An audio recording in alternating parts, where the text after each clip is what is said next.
If you're constantly overthinking, listen carefully. Because overthinking is not the problem. The real problem is believing every thought that enters your mind. Your mind produces thousands of thoughts every day.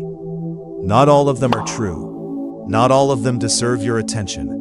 And the more you argue with negative thoughts, the stronger they become. So here's the first scientifically proven method. Label the thought.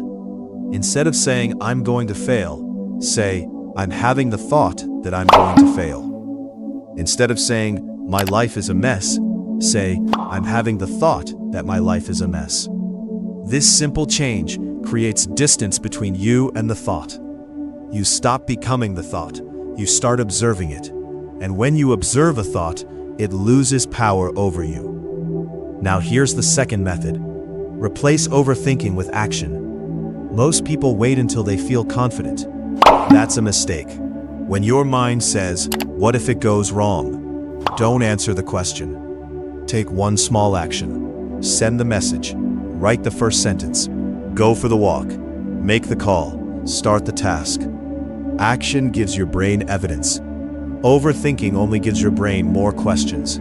Remember this: you cannot think your way into a better life. You must act your way into a better life.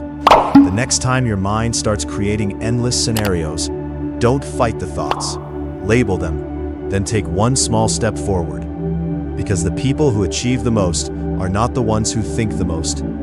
They're the ones who act despite their thoughts.